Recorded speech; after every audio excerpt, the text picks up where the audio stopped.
Welcome back to Proverbs 31 Life. I just wanted to give an update today. I am 1 year post-op from a full hysterectomy, and some of you have been following that journey. I've kind of documented some things here and there. The reason that I've done this is just to help you, to be an encouragement to you. If you've gone through this, then you're not alone. To just kind of share my experience. Maybe you're thinking about having this surgery and you're just kind of on the fence. So I just wanted to share my personal progress. There's been some other videos that I've done earlier on. I really haven't said much in the last few months, but today is 1 year, so I figured I would do an update. Since my surgery, my fibromyalgia pain has improved. I am not in as much pain as I was before. Some days I don't have pain at all, which is good. I don't have flares as often. My fibro flares were definitely directly related to my cycle, and my hormones would throw me into a flare. So like the week before my cycle, when those hormones start to drop to let your cycle happen, I would start a flare and it would last the week before, the week of, and the week after. So normally 3 weeks out of the month, I was just barely functioning.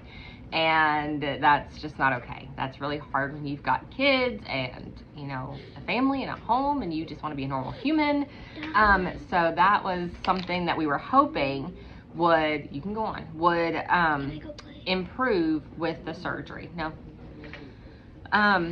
So the pain's better. Sometimes it's less. The flares are not as often. I've had, I think, 2 definite flares in the last year since the surgery. So that's definitely a huge improvement over almost monthly.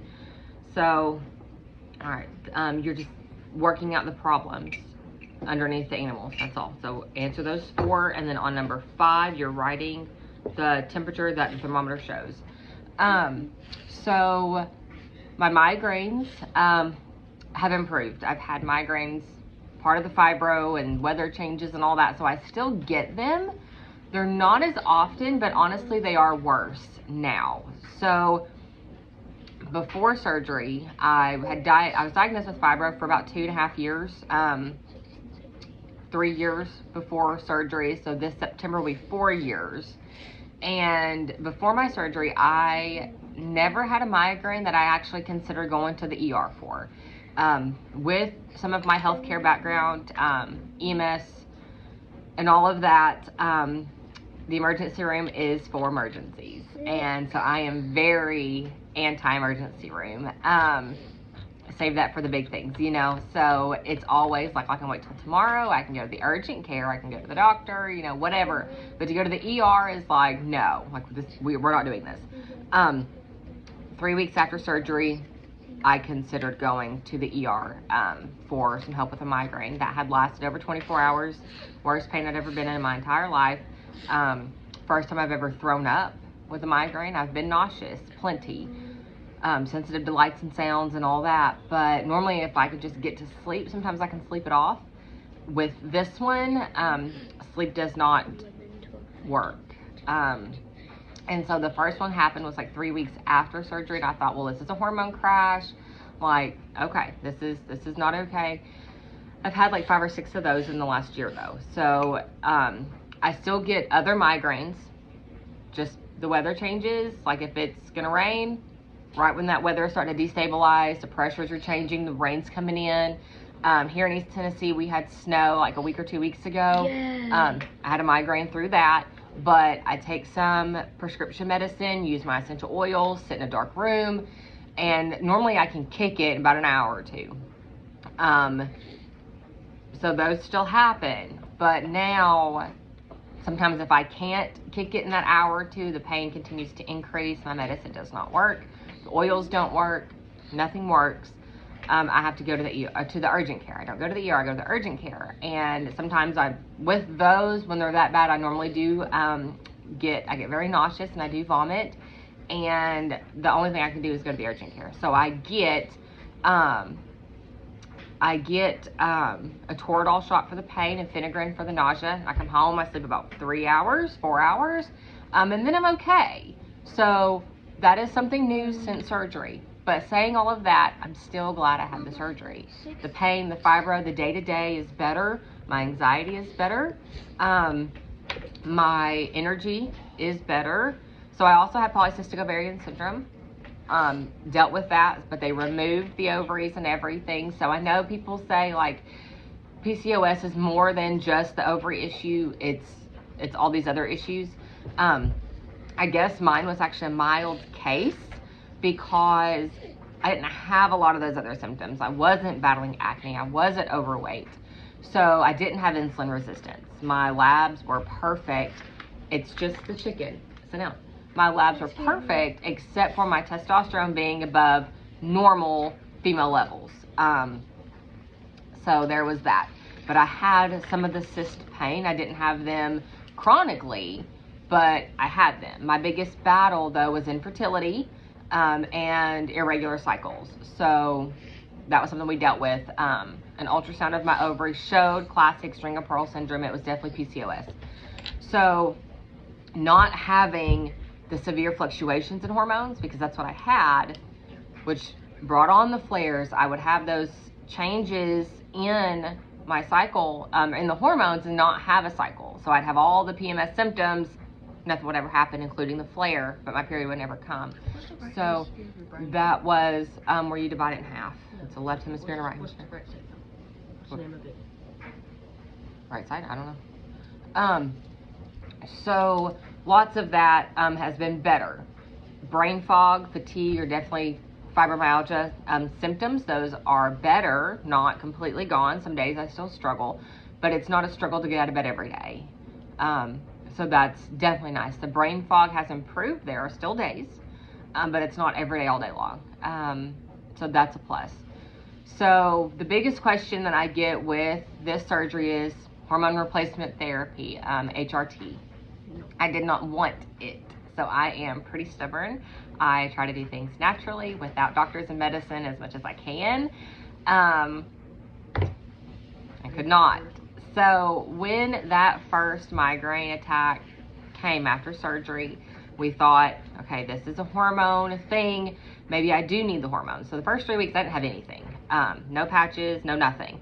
My doctor, my surgeon, waits about 2 to 3 weeks after surgery just for blood clots and all of that. So I was totally on board with that. And I thought, well, maybe I can do this. 29 years old at the time of surgery, by the way. So nobody recommends going without hormone replacement therapy. My doctor thought I was nuts.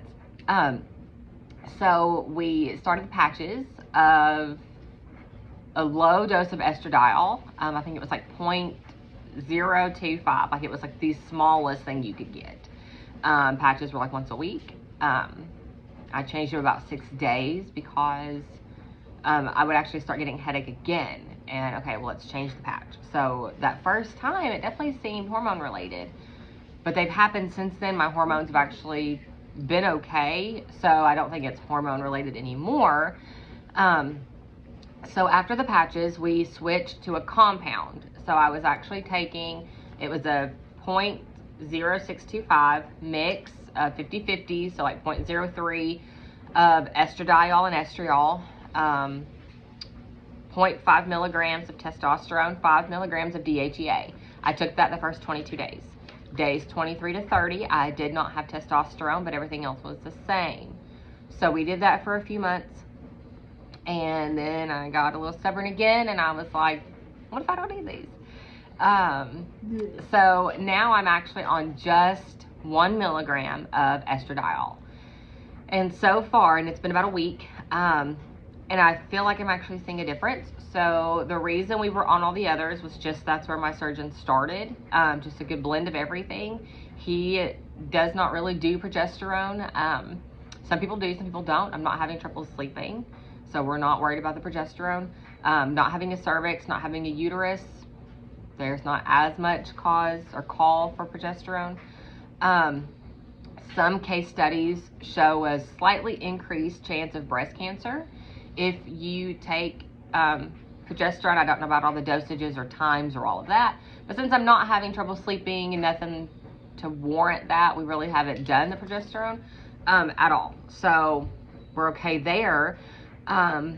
But we are doing, I was having some issues with my sex drive, and we knew in menopause that could be an issue. I'm not really experiencing like super dry hair, dry skin, anything like that. So when I told my surgeon about the libido issues, we went to 1 milligram of testosterone instead of half. Did that for a couple months. There was no change. I feel like it actually decreased some.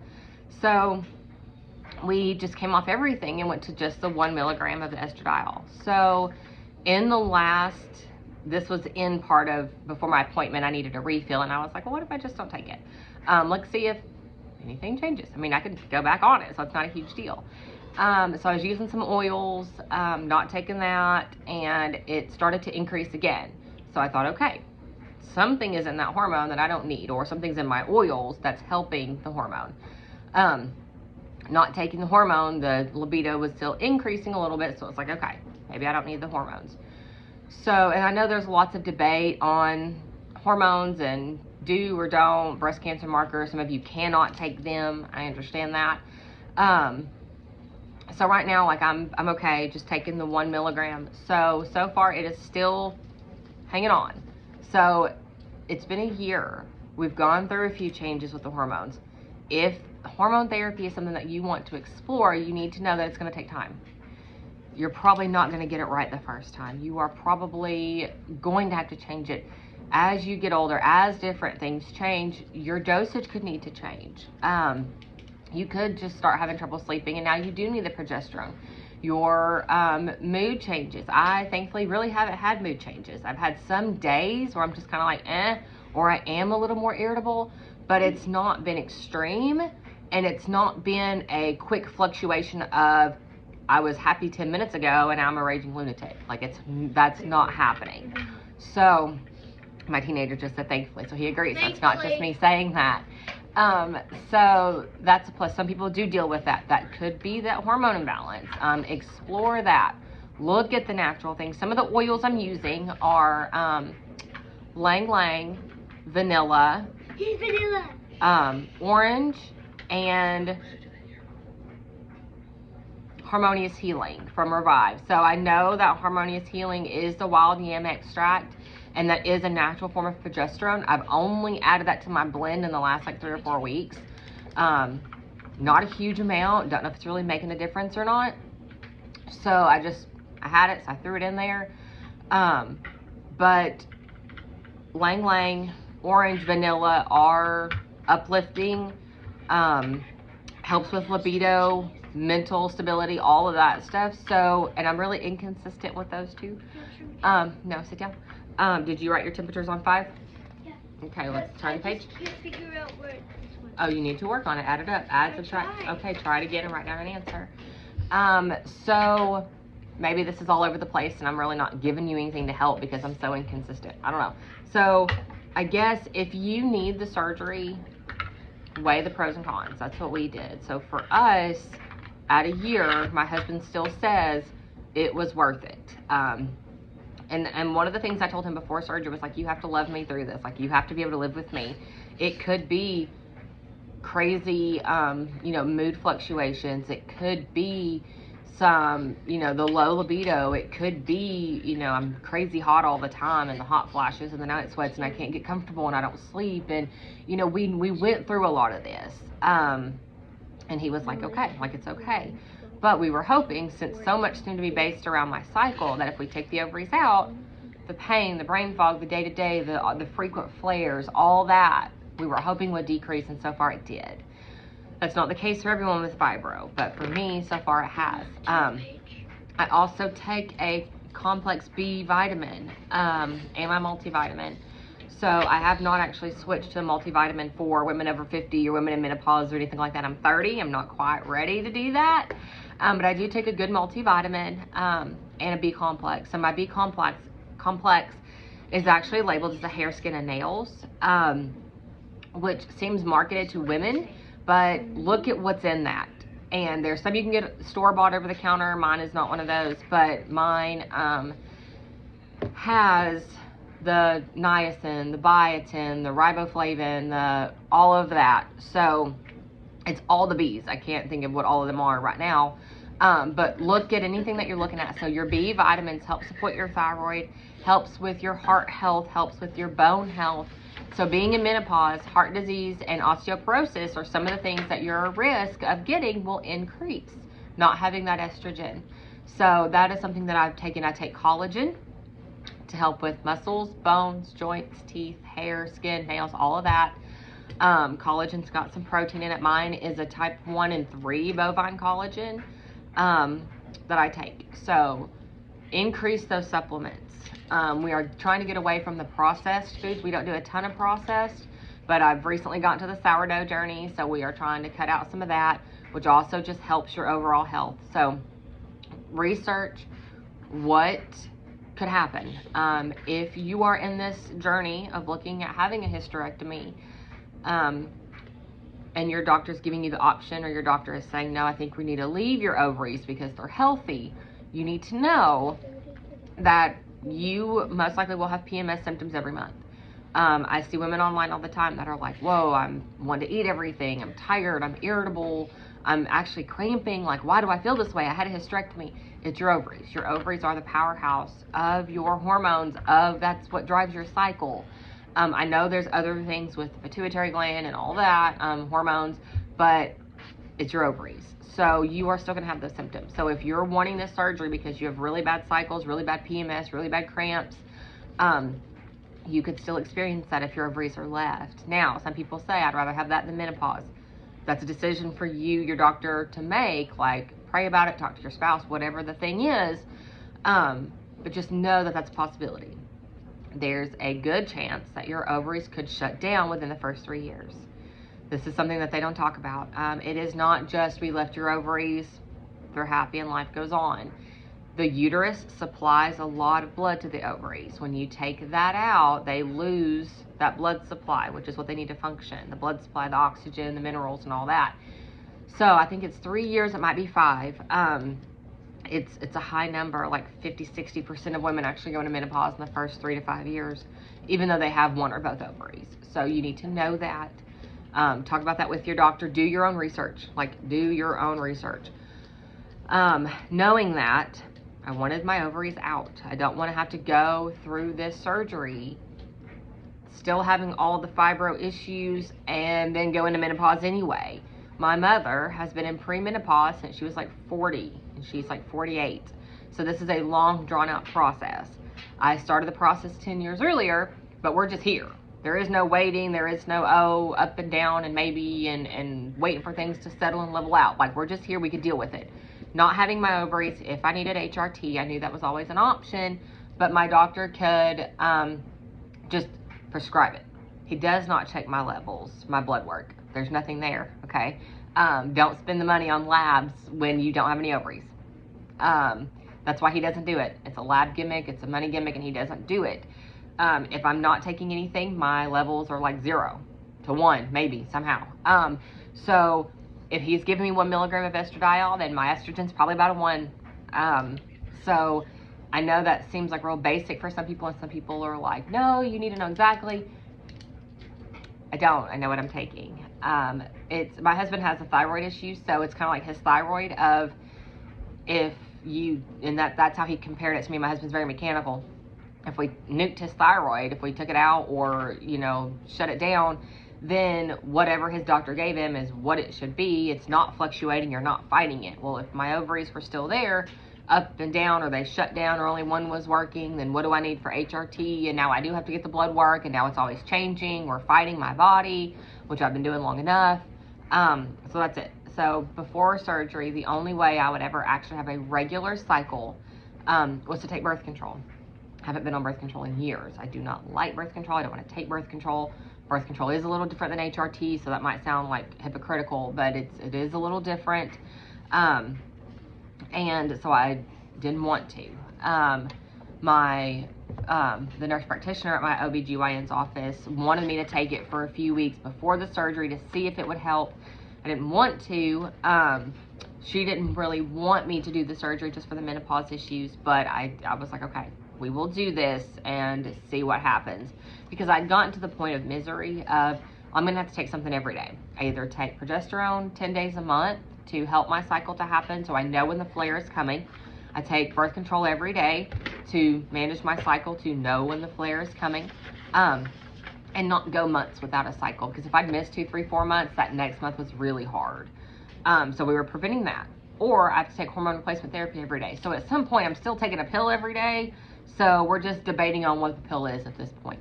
So I was on that birth control for like 4 weeks. Worst headaches ever. And it never quite got to a migraine, but it was a constant nagging headache. And she said, it is the medicine, you know, it could take up to 12 weeks for that to go away. I said, I don't have to live like this for 12 weeks. We're done. So I stopped taking it. Like, that's miserable. I will live with the fibro flare rather than that headache every day, all day long, that none of my medicine oils would take, and it never progressed to a migraine. I never got nauseous. It was just annoying, and I don't have to live that way. So I told you guys, I'm a little stubborn, especially when it comes to my health. So that's where we are. So we are 1 year post-op. I am glad I had the surgery. I hope that wasn't like just a super insignificant ramble. So if you are going through this journey, know that you're not alone, especially if you are a younger lady. I know this happens a lot to younger women in their 20s and 30s. So you're not alone. You have options for your hormones. If that's something that you decide to take or your doctor says that you need, do your own research. If you have fibro or other health issues, this could help, but it could not. So what I did before surgery, and I've talked about this in other videos, I met with my primary care doctor, the nurse practitioner at my OB's office, because that's who was my doctor. I know she's an NP, but that's who I was seeing. She just couldn't do the surgery, so I had to see the doctor. So we talked through things, and both of them were like, you know, I think this could be an option. I talked through it with my husband, and he agreed. So that's why we proceeded forward with this. So just do your research, talk to other people that have gone through this, talk to your doctor, get a second opinion.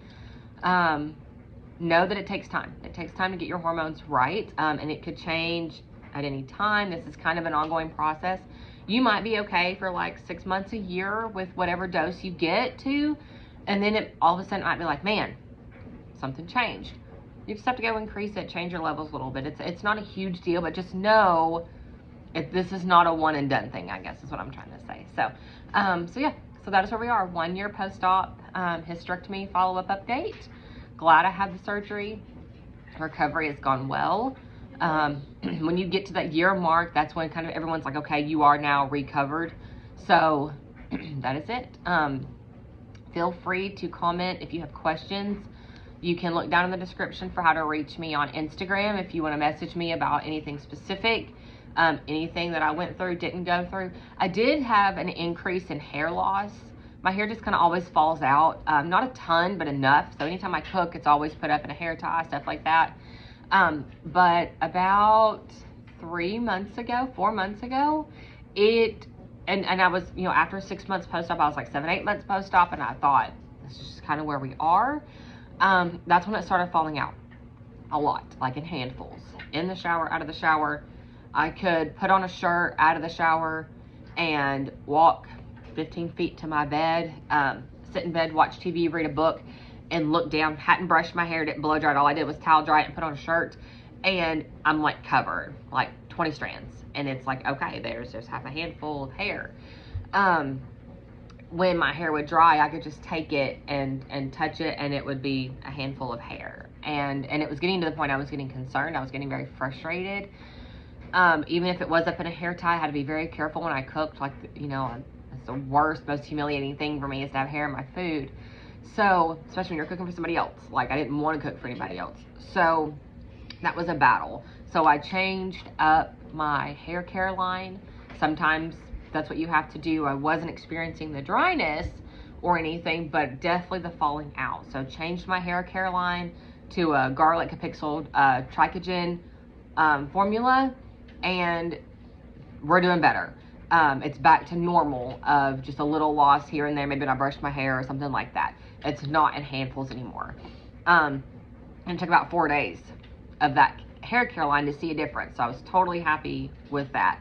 So that's really it. I do still have hot flashes on the estradiol or not on anything at all. They're not extreme for me. They're kind of frequent, probably 6, 8, 10 a day. I don't wake up at night with them. It's not like pouring sweat.